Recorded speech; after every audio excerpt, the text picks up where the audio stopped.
हाय दोस्तों, my self अनुज। एक बार मैं फिर से आपका स्वागत करता हूँ मेरे यूट्यूब चैनल द बिटकॉइन चौपाल पे। आज मैं एक टॉपिक लेकर आया हूँ जिसके ऊपर मैं आपसे डिस्कशन करना चाहता हूँ। जैसे मैंने अभी आपने देखा होगा कि मैंने एक सीरीज़ चालू किया है। मैं एनालिसिस कर रहा हूँ निफ्टी का, फिर बैंक निफ्टी का, फिर बिटकॉइन का, जितने भी इंडेक्स है ना, इंडेक्स का एनालिसिस कर रहा हूँ।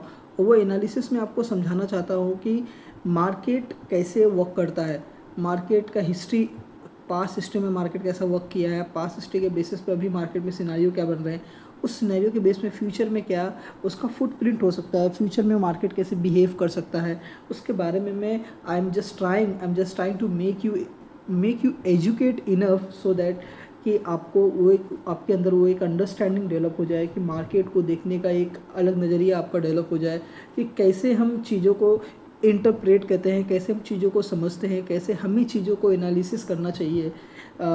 चलो, जैसे आज मैं आपके लिए इंडेक्स लेकर आया हूँ, उस इंडेक्स का नाम है निफ्टी बैंक। बैंक निफ्टी में बहुत सारे बैंक होते हैं, उसमें प्राइवेट बैंक होते हैं, पीएसयू बैंक होते हैं, सारे बैंकों को मिलाकर एक इंडेक्स बनाया गया है, एक वेटेज एवरेज इंडेक्स बनाया गया है, जिस इंडेक्स का नाम है बैंक निफ्टी। बैंक निफ्टी में हम लोग एनालिसिस करते हैं कि बैंक निफ्टी में कैंडल स्टिक पैटर्न, जो इसका टेक्निकल एनालिसिस करते हैं कि कैंडल इसमें कैसा वर्क करता है, चार्ट कैसे बनता है, इस सारी चीज़ों को समझते हैं। थोड़ा मैं आपको इसके लिए थोड़ा पास्ट में लेकर चलना चाहूँगा। अभी आप देखेंगे जैसे मेरे आपके सामने एक स्क्रीन ओपन होगा, उस स्क्रीन पर बैंक निफ्टी का चार्ट ओपन है, ठीक है। मैं आपको लेकर चलना चाहता हूँ। थोड़ा स्टार्टिंग में मैं आप सिर्फ 10 मिनट का शॉर्ट वीडियो बनाऊँगा, ज़्यादा समय आपसे नहीं लूँगा। स्टार्ट करते हैं बैंक निफ्टी 2007 से। 2006 में बैंक निफ्टी ने एक लो बनाया,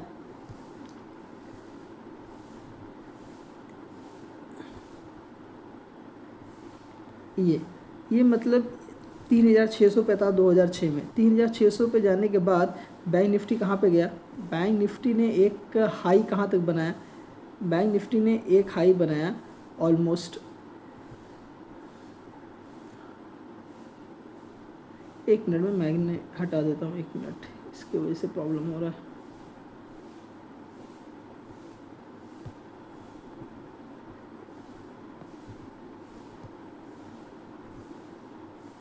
हाँ, तो बैंक निफ्टी ने हाई बनाया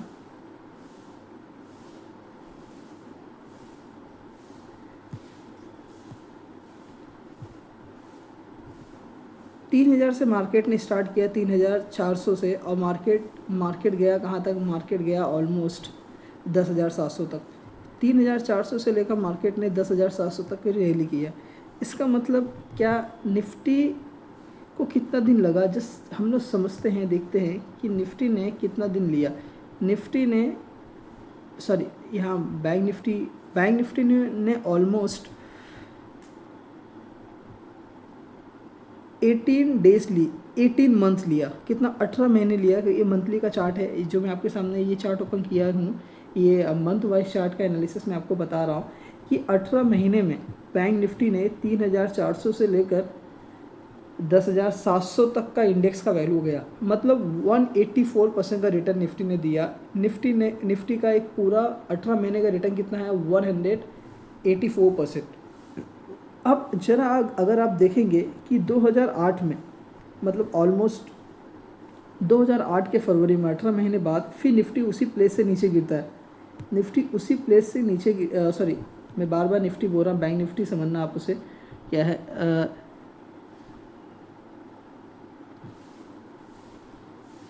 बैंक निफ्टी हाई 10,700 से लेकर फिर से सेम उसी प्लेस पर आ जाता है जहाँ से बैंक निफ्टी उठा था 3,400 से। बैंक निफ्टी ऊपर से 70% का डाउन फॉल देता है। आप जरा देख रहे हो कि 2006 से चालू हुआ 2009, बैंक निफ्टी का जो रिटर्न था निगेटिव था। मतलब जितने भी बैंकों ने जो रिटर्न दिया था वो रिटर्न कितना हो गया? निगेटिव हो गया। मतलब सेम प्लेस पर आ गया। 2006 पे 6 से 184% का रिटर्न दिया, और फिर वहाँ के हाई से 10,700 से फिर से नीचे आ गया। मतलब आप क्या समझे? 2006, 2007, 2008, 2009, ये जो 4 साल का टाइम था, यहाँ पे इस समय बैंक निफ्टी ने रिटर्न कुछ नहीं दिया। अगर आप लॉन्ग टर्म तक पैसा इन्वेस्टमेंट कर कर रखे हो तो आपको रिटर्न इस पीरियड में कुछ नहीं मिला। लेकिन जब इसके बाद बैंक निफ्टी स्टार्ट किया मूव करना, आपने देखा होगा बैंक निफ्टी यहाँ से सीधा यहाँ पे मूव किया है। ये जो एरिया है बैंक निफ्टी का, अब यहाँ पे बैंक निफ्टी ने हाई कितने का बनाया है, यहाँ पे 13,000 रुपये का हाई बनाया है। अब यहाँ से यहाँ तक की जो जर्नी थी, यहाँ पे बैंक निफ्टी का हाई कितना, बैंक निफ्टी का लेवल कितना है, यहाँ पे 3,700 से लेकर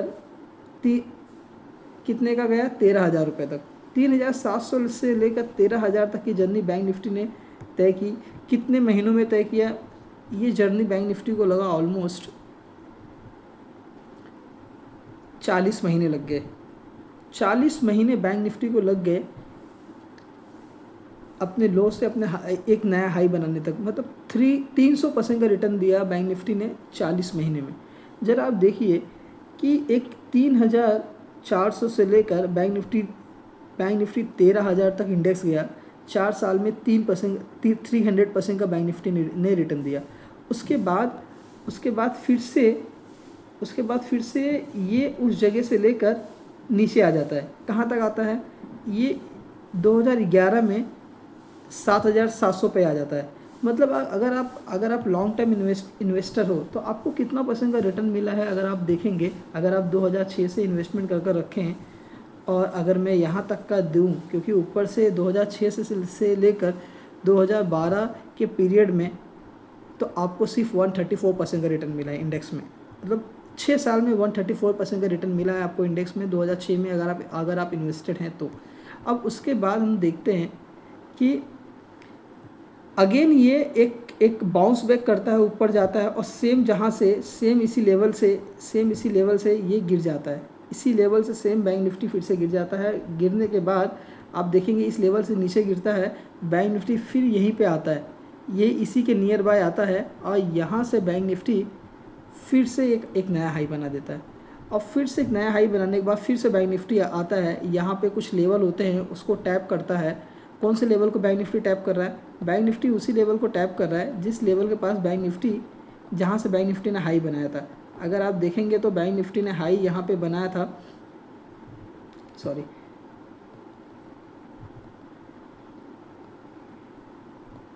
ये बैंक निफ्टी ने यहाँ पे हाई बनाया था। बैंक निफ्टी ने यहाँ पे हाई बनाया और ठीक बैंक निफ्टी फिर यहाँ पे आ गया। कहाँ से, 2015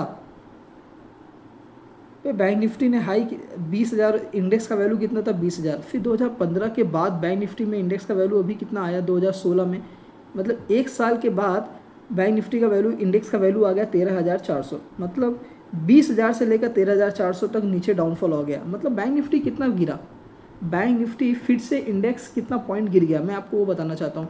बैंक निफ्टी का इंडेक्स गिरा है ऑलमोस्ट 36% का, 36% बैंक निफ्टी का इंडेक्स गिर गया अपने हाई से। जो उसने हाई बनाया था 21,000 का, 20,800 का समथिंग हाई बनाकर वो जब नीचे गिरा तो फिर से कहाँ पे आ गया, फिर से वो वहीं पे आ गया जहाँ से ये जो लाइन है ना, ये अगर आप ये लाइन देख रहे हो, ये लेवल, ये जो बैंक निफ्टी का ये लेवल है, ये लेवल इसके लिए एक कैसा है, ये स्ट्रॉन्ग सपोर्ट का काम कर रहा है। ये लेवल क्या काम कर रहा है, स्ट्रॉन्ग सपोर्ट का। अभी मैं आगे चलते हैं तो मतलब एट टोटल अगर जब आप यहाँ पे आते हो 2016 में आप कहाँ पे आ गए, 2016 में आप ठीक उसी लेवल पे आ गए जिस लेवल पे आप थे 2010 में। मतलब 6 सालों में, अगर आप 6 सालों में पैसा इन्वेस्टमेंट कर रखे हो इंडेक्स में, इंडेक्स फिर से कहाँ पे आ गया, सेम पोजीशन पे आ गया। 2010 से 2016 पे कहाँ पे आ गया, सेम पोजीशन पर आ गया। जहाँ पे 2016 में जो वैल्यू थी इंडेक्स की 13,400, वही सेम वैल्यू अभी आ गया है 2016 में भी आ गया 13,400। अब यहाँ से एक शार्प रिकवरी आती है। अभी आप शार्प रिकवरी देखेंगे तो इंडेक्स कंटिन्यूअस मूवमेंट करता है, एक बेस बनाता है। ये जो स्ट्रॉन्ग सपोर्ट था, इस स्ट्रॉन्ग सपोर्ट को पे होल्ड करता है और ये ऊपर जाता है। ये जो सेम एक जगह है ना, ये यहाँ पे जहाँ पे इसने एक हाई बनाया था, ये हाई इसका एक रेजिस्टेंस का काम करता है। फिर ऊपर से वहाँ से थोड़ा सा रिजेक्शन मिलता है, पुल बैक लेता है, पुल बैक लेकर ये एक नया हाई बनाता है।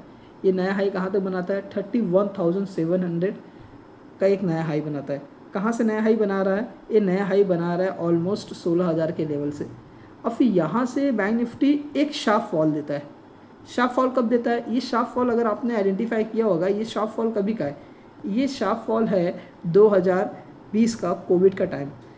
जस्ट इमेजिन करिए आप एक जगह पे थे 2016 में, आप खुद देखिए कि ये जो टाइम पीरियड यहाँ से जो हाई बनाया था, उस टाइम पीरियड से लेकर बैंक निफ्टी ने कितने का लो बना दिया?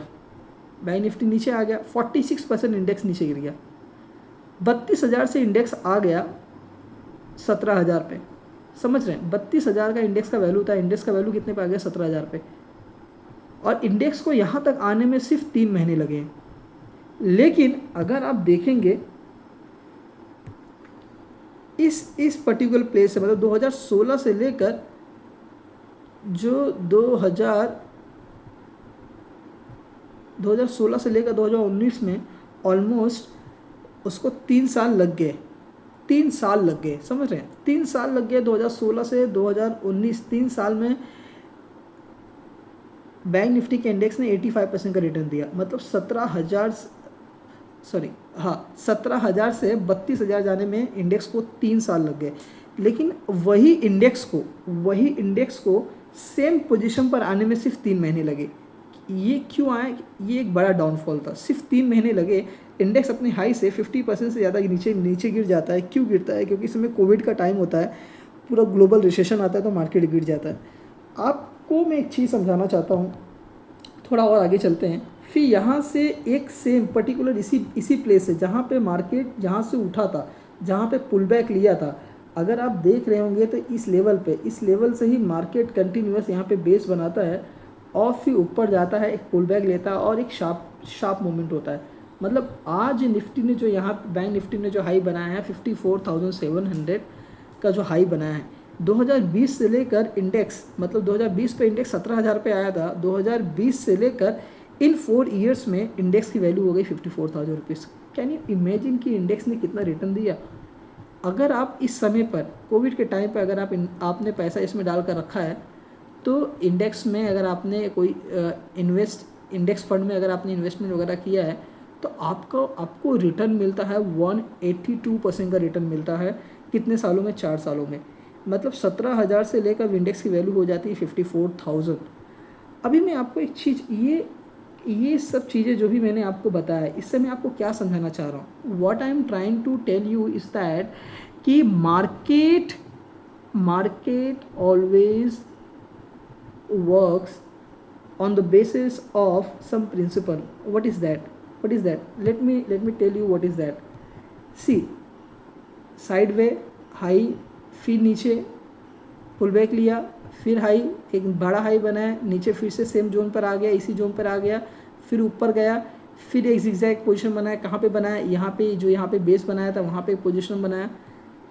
अब वहाँ पे वो पोजीशन बनाने के बाद, एक मिनट, एक सेकेंड,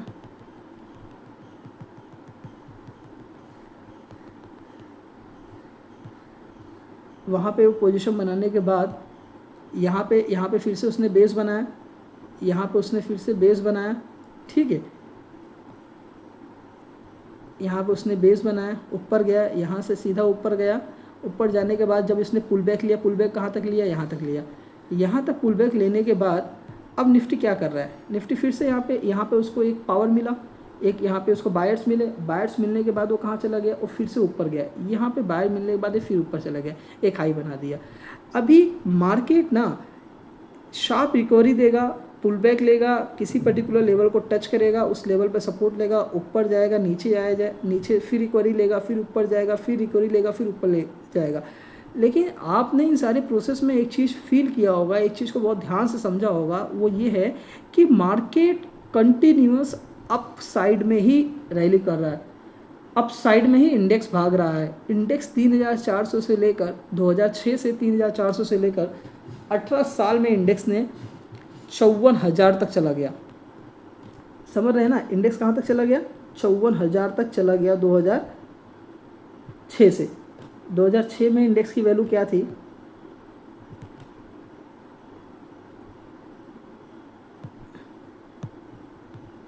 2006 में ये इंडेक्स यहाँ पे था, यहाँ से लेकर इंडेक्स कहाँ चला गया, इंडेक्स ने 1342% का रिटर्न दिया।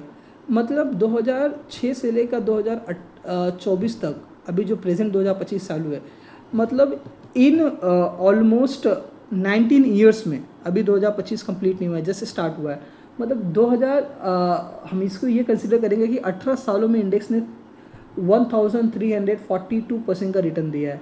मतलब आपका पैसा 13 गुना हो गया, 13 टाइम्स आपका पैसा मल्टीप्लाई हो गया। मतलब आपने 2016 में अगर किसी इंडेक्स फंड में पैसा लगाया होता, अगर आप 10,000 रुपये लगाए होते, 2006 से लेकर वहाँ तक वो पैसा आपका कितना ग्रोथ हो गया, 2006 से लेकर आपका पैसा ग्रोथ हो गया ऑलमोस्ट 13 गुना, 13 टाइम्स। अगर आपने 10,000 रुपये लगाया तो आपका 1,30,000 रुपये हो गया। आप सेम पैसा अगर किसी भी कंपनी में पैसा इन्वेस्टमेंट करते, किसी भी फाइनेंशियल इंस्टीट्यूशन में इन्वेस्टमेंट करते, किसी भी इंश्योरेंस कंपनी में आप पैसा इन्वेस्टमेंट करते, क्या आपका पैसा इतना हो जाता? आप किसी भी फॉरेन एग्जांपल, आप किसी भी इंश्योरेंस सेक्टर में इन्वेस्टमेंट करते तो आपका पैसा हार्डली इन 19 सालों में, इंश्योरेंस इंडस्ट्री का प्रिंसिपल है, आपका पैसा 20 ईयर्स में डबल होता है, बट यहाँ पे 19 ईयर्स में आपका पैसा 13 टाइम्स हो गया। तो आपके लिए मैं आज एक चीज़ बताना चाहता हूँ, अगर आप फॉलो कर सकते हैं तो आपको करना चाहिए। आप किसी भी इंडेक्स फंड में पैसा इन्वेस्टमेंट करिए। इंडेक्स फंड में रिस्क बहुत कम होता है, आपका पैसा बहुत सेफ रहेगा। इंडेक्स फंड में आपको रिटर्न कम मिलेगा, but over the years you will keep on growing. आप अगर लंबे समय तक इंडेक्स फंड में पैसा इन्वेस्टमेंट करके रखते हैं तो आपको अच्छा खासा रिटर्न मिल जाएगा। आपके सामने पूरा मैंने एनालिसिस करके दिखाया है। सो ये आपके लिए एक आई ओपनर था। अगर आपने कभी एनालिसिस देखा नहीं है, या आपने भी ऐसा आपके अंदर कभी अंडरस्टैंडिंग डेवलप नहीं हुआ है, तो ये आपके लिए एक आई ओपनर मैसेज था मेरे तरफ से कि आप ओवर द पीरियड्स, अगर आप चाहते हो कि आप किसी पर्टिकुलर सेगमेंट से पैसा बनाना चाहते हो, तो आप अपने पूंजी का, जो भी आपके पास पैसा है, उसका 10% 20% आप एक ऐसे सेगमेंट में लगाइए जिसको लॉन्ग टर्म तक लॉन्ग टर्म तक आप उसको इन्वेस्टमेंट रहने दीजिए, ताकि आपका एक अच्छा खासा वेल्थ क्रिएट हो। छोटा अमाउंट ही लगाइए, बहुत बड़ा अमाउंट मत लगाइए। ऐसा अमाउंट मत लगाइए जिससे कि आपके लाइवलीहुड पर इम्पैक्ट पड़े। ऐसा अमाउंट ना लगाइए कि आप आपने देखा होगा 2006 से लेकर 2009 तक आपको 0% का रिटर्न मिला, 3 सालों में कुछ पैसा रिटर्न नहीं मिला। लेकिन अगर आपने 2006 में पैसा लगाया है, आप सोच रहे हैं कि मुझे 3 सालों में कुछ रिटर्न मिल जाएगा, लेकर निकल जाऊंगा, 2019 में आपको ये फील हुआ यार कि मेरे पैसे का मुझे कुछ रिटर्न ही नहीं मिला, तो आप उदास होकर, आप फ्रस्ट्रेट होकर आप चले गए मार्केट से। लेकिन वही जिसने 2006 में पैसा इन्वेस्टमेंट किया था और वो वेट किया और उसने उतना ही पैसा लगाया था जितना पैसा लगाने से उसके लाइवलीहुड में, उसके लिविंग स्टैंडर्ड में कोई अफेक्ट ना हुआ हो। तो जब किसी का पैसा थोड़ा लगेगा या उतना ही पोर्शन लगेगा जिससे उसके लाइफ में कोई प्रॉब्लम ना हो, पैसे की प्रॉब्लम ना हो, तो वो पर्टिकुलर पर्सन वो पैसे को कभी विड्रॉ ही नहीं करेगा। उसका इन्वेस्टमेंट प्लानिंग बहुत बढ़िया है, वो अपने कैपिटल का ऑलमोस्ट 10 to 20% ही इन्वेस्टमेंट कर रहा है। तो उस स्ट्रेटजी से अगर आप इन्वेस्टमेंट करोगे ना, तो आप हमेशा सक्सीड रहोगे। अगर वो स्ट्रेटजी को फॉलो नहीं करोगे, आप अपना पूरा पैसा लगा देते ना, अगर आपके पास 1 लाख रुपया होता है, 1 लाख लगा देते, 3 सालों में आपको 0% का रिटर्न मिलता, तो आप बोलते यार ये 3 साल में जो भी मैंने पैसा लगा कर रखा, उस पैसे की कोई वैल्यू ही नहीं क्रिएट हुआ। वो पैसा अगर मैंने FD में डाला होता, मुझे तब के टाइम में 15% रिटर्न मिल रहा था, 12% रिटर्न मिल रहा था, तो कम से कम मुझे 36% का रिटर्न तो मिलता 3 सालों में। लेकिन what is happening in 19 years, you can see कि you are getting 13 times 1300% का रिटर्न मिल रहा है, 1300% का, 13 गुना आपका पैसा हो गया 19 सालों में। जस्ट इमेजिन करिए the level of wealth you have created over the periods of time in 19 years, 18 years, what ever is that. अभी मैं आपको आपसे 2 मिनट लूँगा, आपको मैं बताना चाहता हूँ कि अब बैंक निफ्टी क्या करना चाहता है इन शॉर्ट टर्म। मैं उसके लिए एक डे की कैंडल पे आता हूँ।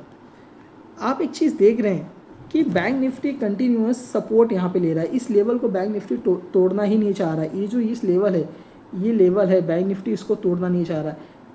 देखिए, एक बार जब ये डाउनफॉल हुआ था, एक बार जो बैंक निफ्टी ने डाउनफॉल दिखाया था, आप इस चार्ट को बहुत ध्यान से देखिए। ये बैंक निफ्टी जब यहाँ से कंटिन्यूस गिरा, इस लेवल पर गिरा, इस लेवल पर गिरने के बाद जब यहाँ पे गया, यहाँ कुछ ऐसा एक लेवल था, यहाँ से उसने रेजिस्टेंस फेस किया, फिर वहाँ से वो नीचे गिर गया। जब वहाँ से नीचे गिर गया तो बैंक निफ्टी कहाँ तक गिरा, बैंक निफ्टी यहाँ तक, मतलब वो सेम लेवल पर आ चुका है जहाँ से बैंक निफ्टी ने सपोर्ट लिया था, और सपोर्ट लेकर बैंक निफ्टी अप साइड में रैली किया था। ठीक है, ठीक उसी लेवल से बैंक निफ्टी फिर से सपोर्ट ले रहा है। क्या इसका मतलब कि अब बैंक निफ्टी यहाँ से रिकवर हो जाएगा? नो नो नो सर, इसका ये मतलब बिल्कुल भी नहीं है कि बैंक निफ्टी यहाँ से रिकवर हो सकता है। हाँ, ये पॉसिबिलिटी है कि बैंक निफ्टी यहाँ से फिर से रिकवर हो जाए, और ये भी पॉसिबिलिटी है कि बैंक निफ्टी 46,000 तक आ जाए। मतलब ये भी पूरी पॉसिबिलिटी है कि बैंक निफ्टी पर्टिकुलर लेवल से जो जिस लेवल पर अभी है वहाँ से 2000 पॉइंट नीचे भी आ सकता है, क्योंकि यहाँ पे इसका एक मंथली का स्विंग है, उस स्विंग पर वो पूरा उस स्विंग की लिक्विडिटी लेने के लिए आ सकता है। मतलब इस पर्टिकुलर लेवल पर इस स्विंग की लिक्विडिटी को लेने के लिए बैंक निफ्टी आ सकता है। ये जो स्विंग है ना, इस स्विंग को लेने के लिए बैंक निफ्टी आ सकता है। इसीलिए मैं आपको ये बोलूँगा, आप जो भी कैपिटल इन्वेस्टमेंट कर रहे हैं, आप थोड़ा पोर्शन इन्वेस्टमेंट करिए, और थोड़ा पोर्शन हर एक पर्टिकुलर लेवल पर करिए। सेगमेंट को डिवाइड करिए कि यहाँ इतना गिरेगा तो मैं इतना परसेंट डालूंगा, इतना गिरेगा तो मैं इतना परसेंट डालूंगा, अदरवाइज वेट करिए एक पर्टिकुलर लेवल का। हाँ, ये हो सकता है कि जैसे ये पुल बैक दिखा रहा है, ऐसा पॉसिबल है कि ये यहाँ से रिकवर भी कर जाए, अगर कुछ ग्लोबल न्यूज़ ना रहे, अगर कुछ ग्लोबल सिनेरियो ना बने, तो ये रिकवर कर इस पर्टिकुलर लेवल पर चले जाए जहाँ से बैंक निफ्टी गिरा था। लेकिन इसकी ये भी पॉसिबिलिटी है कि नीचे भी जा सकता है। अभी देखो, जब बैंक निफ्टी गिरना चालू किया, पूरा इस लेवल जो 54,000 था, ये जो यहाँ का लेवल था, इस पर्टिकुलर लेवल पर बैंक निफ्टी जाने की कोशिश पूरी कर रहा है। तो मेरा आपको ये पर्सनल सजेशन ये रहेगा कि don't try to catch the running train. अब वेट करिए, wait for your time, wait for you have to decide when you have to buy. See, nobody can get the exact level of buying, nobody can catch. हाँ, आप exact level buying नहीं कर सकते हो। जैसे आपको buying करना है तो आप इस पर्टिकुलर लेवल पर बाय कर सकते हैं, इस पर्टिकुलर लेवल पर आप अपना पैसा इन्वेस्टमेंट कर सकते हो। आपको जिस भी पर्टिकुलर बैंक में पैसा लगाना है, इंडेक्स फंड में लगाना है, कहीं पर भी लगाना है, आप इस पर्टिकुलर लेवल पर 47,400 पर, 46,500 पर यहाँ पे आप पैसा इन्वेस्टमेंट कर सकते हैं। बट उसके पहले एज अ रिटेल इन्वेस्टर आपको पैसा इन्वेस्टमेंट नहीं करना चाहिए, थोड़ा वेट करना चाहिए। इस पूरे सिनेरियो को समझिए, आपको इस पूरे सिनेरियो को समझना पड़ेगा। अगर यूएसए में कुछ भी प्रॉब्लम नहीं हुआ, क्योंकि सारा प्रॉब्लम वहीं से क्रिएट हो रहा है। जब से डोनाल्ड ट्रम्प मिस्टर प्रेसिडेंट ने ओथ लिया है, उसके बाद से ही सारा सिचुएशन प्रॉब्लम में आ चुका है, क्योंकि वो टैरिफ का एक नया उन्होंने इशू क्रिएट कर दिया है। USA want to impose higher amount of tariff on India और इट्स नेबरिंग कंट्री। तो इसके वजह से सारी प्रॉब्लम्स हो रही है। अपना इंडिया बहुत इम्पैक्ट हो सकता है इससे, बट इसके लिए मार्केट कंटिन्यूअस 5 महीने से डाउनफॉल पर है। अगर मैं आपको मंथली कैंडल दिखाऊंगा तो आप खुद देख सकते हैं कि मंथली कैंडल पर मार्केट कंटिन्यूअस डाउन पर है। ये देखिए, मार्केट कंटिन्यूअस डाउन पर, वो 1 2 3 4 5 6। निफ्टी तो पूरा, बैंक निफ्टी में थोड़ी बहुत रिकवरी भी हुई है, बैंक निफ्टी थोड़ा स्ट्रेंथ दिखाया है, बट निफ्टी तो पूरी तरह से नीचे गिर गया है। तो मेरा ये कहना है कि ये अच्छा भी लेवल है, यहाँ से आप थोड़ी बहुत बाइंग कर भी सकते हो, अदरवाइज वेट भी कर सकते हो। बट ये जो मैंने आपको तरीका बताया एनालिसिस करने का, this is one of the best way to analyse, this is one of the best way to see the market. अगर आप इस तरह से एनालिसिस करोगे तो आपका मार्केट को देखने का नज़रिया कम्प्लीटली ही बदल जाएगा। आप एक अलग तरीके से, आप क्राउड से हटकर एक अलग तरीके से सोचोगे, आपका जो सोचने का तरीका है पूरी तरह से चेंज हो जाएगा। सो मैं चाहता हूँ कि आप भी इसी तरह से मार्केट को एनालिसिस करें, और सही टाइम का इंतज़ार करता मार्केट में आप थोड़े थोड़े अपने कैपिटल को पुल बैक करिए। आपके पास 100 रुपये है तो आप 30 रुपये डालिए, 70 रुपये हाथ में रखिए, ताकि कल नीचे आ जाए तो आप फिर से वहाँ पे 20 रुपये डाल सके। उसके और नीचे आ जाए जहाँ पे एकदम 100% आप श्योर हो कि यहाँ से अब तो रिकवर हो ही जाएगा, तो वहाँ पे आप 20 रुपये और डाल लीजिए। ऐसे में आप 30-20-20 मतलब 70% का कैपिटल का आपने इन्वेस्टमेंट किया है, तीन जगह पर किया है, ना कि एक जगह पे किया है। इससे आपका एवरेज अमाउंट आ जाएगा। सो मेरा आप लोगों से यही रिक्वेस्ट है कि इस तरीके से मार्केट को एनालिसिस करना चालू करिए, और मैं आप लोगों को टाइम टाइम पर इस तरह के एनालिसिस प्रोवाइड करता रहूँगा। आप मेरे चैनल को सब्सक्राइब करिए, शेयर करिए, वहाँ पे एक बेल आइकन होगा, उसको आप बेल आइकन को टैप कर दीजिए ताकि आपको जो भी मैं अपडेट करूँ वो अपडेट आपको मिले, वो आपको एकदम सही टाइम पर मिले, ताकि आपसे कोई भी चीज़ें मिस ना हो। मैं आपके मार्केट के देखने के नज़रिए को बदल दूँगा। आप बस मेरे साथ बने रहिए, आप मुझे सपोर्ट करिए, मेरे चैनल को सब्सक्राइब करिए, मेरे चैनल को शेयर करिए अपने फ्रेंड्स लोगों के साथ जिसका आप चाहते हैं कि हाँ इस ये पर्टिकुलर बंदा मार्केट में ट्रेड करता है, मैं इसका पॉइंट ऑफ व्यू चेंज करना चाहता हूँ, तो मैं इसकी हेल्प करना चाहता हूँ। आई genuinely want to help people who really wants to understand how to see the market, how to analyze the index and the equity market, to the particular shares, to the particular mutual fund index. So I will help you to give you a complete analysis, a complete right way of analysis, right way of looking towards the market, कि क्या scenario बन रहा है, कैसा हो सकता है, क्या नहीं हो सकता है। तो इन सब चीज़ों पे मैं आपकी हेल्प करूँगा। आप अगर आपको मेरा ये एनालिसिस पसंद आया है तो please hit the like button and subscribe the channel, share with your friends. I am just signing off today. Thank you so much for listening. It's a lot of pleasure for me that you are listening to me. Thank you so much. Please do share and subscribe the channel. Thank you. Bye bye. Take care.